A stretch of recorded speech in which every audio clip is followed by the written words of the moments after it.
Hello, Year 4, and welcome to our next reading skills lessons. Today's date is the 27th of January, and for Vipers today, we're going to be focusing on the I here.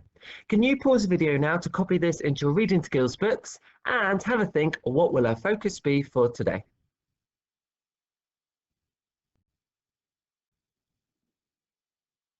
Okay, let's reveal the screen then. So showing our reading Vipers, today is the I. Well done if you've remembered that the I stands for infer. And remember, inference is using the clues around us to help us find out an answer.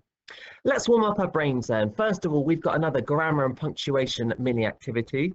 It's all about punctuation today. It says what punctuation mark is missing in each sentence. So we've got the first sentence here that says, "Stop!" shouted the policeman. Somewhere in there is a missing punctuation mark. Can you think about what it is?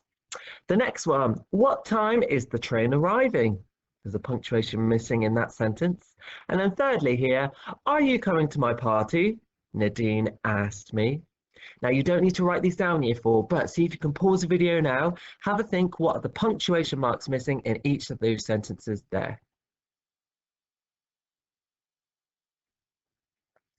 Okay, let's go through the answers. The first one, stop, shouted the policeman. Well, if you remember with speech, we've got our inverted commas here, but we need an exclamation mark or some sort of punctuation mark just before the closing speech mark. So I'm going to try and squeeze it in there. He's shouting it, so I think we should use the exclamation mark to add emphasis. The second one, what time is the train arriving? Well, you're asking a question, and we all know, Year 4, when you're asking a question, you need a question mark at the end, just like that. The third one, now we've got a character, Nadine, asking a question. Are you coming to my party? Well, remember, question marks for a question, which they've already got. But because she's saying it out loud, we've forgotten the speech marks or the inverted commas. Remember, it goes around just the bit that's spoken. So it's, are you coming to my party?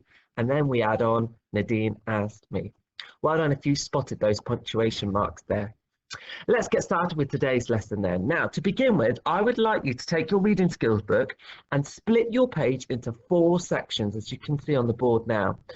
In the first section, I want you to give a title of see, the second title hear, the third box can have smell, and then the fourth one can be feel. Now, I've done it on my book here, so if you can see, I've got the date, the titles there, and then use a ruler to do 2 lines, split your page downwards and across, and then there are my 4 titles there. Can you now pause the video and split your page with those headings now?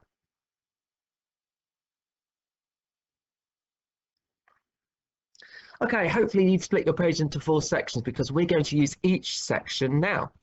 Now today we're going to imagine that we are this character down here. Remember, he is called Sigurd. He's the Viking boy out to try and defeat the dragon to become the hero of the Viking saga. So we're imagining this, we're this character here. Now, what I'd like you to do first of all is see. Can you think about all the things if you were Sigurd, what you think you might see? Now make links to our story. We read the story on Monday and on Tuesday, and if you remember, Sigurd went into the cave where the dragon was. The dragon was sleeping on his gold, and eventually Sigurd defeated him. He killed the mighty dragon. But I would like you to think of at least 5 things throughout the whole of the story. What do you think Sigurd could only see? Now, things that you can see, if I were imagining I was Sigurd, I'd be thinking about the dragon itself, all of the different body parts like its eyes, its mouth, its teeth, its claws, its tail. And if you can describe me for, that'd be amazing.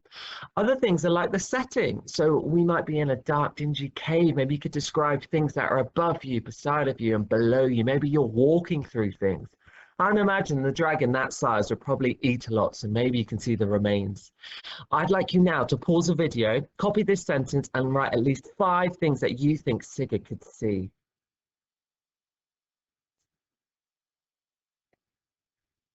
Now let's move on to the next box, which is hear. So we're using another sense now, all of the sounds. Now again, I've given you a sentence opener. I think Sigurd can hear. Can you think of at least three different sounds? Again, think of the dragon if it would produce any noises. What about the sounds you might hear echoing in the cave? Even Sigurd himself, if he's walking and stomping on things, things are cracking or crumbling under his feet. What could they be? Can you now pause the video and write at least three things that Sigurd could possibly hear?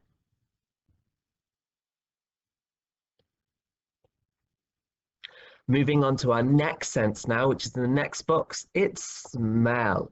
Now, I think Sigurd can smell. There's at least three things I'd like you to write. I think a big, large dragon like that would probably have quite a few interesting smells, probably bad smells. And it might be the creature itself.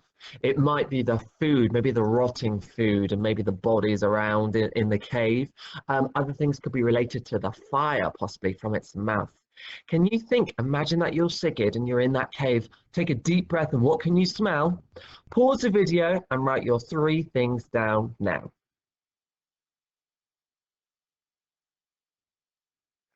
Okay, we're going to move on to our fourth and our final box. It's all about our thoughts and our feelings. Now, this could be more about the emotions. If you are that small Viking character at the entrance of a big, large cave with a mighty monster deep within it, how would you be feeling? Again, can you write at least three things in this box?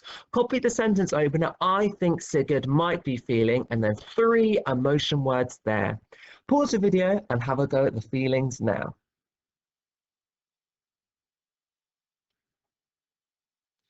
Okay, well done, Year 4. Hopefully you've got some senses in all of those four boxes about what you could see, hear, smell, and feel.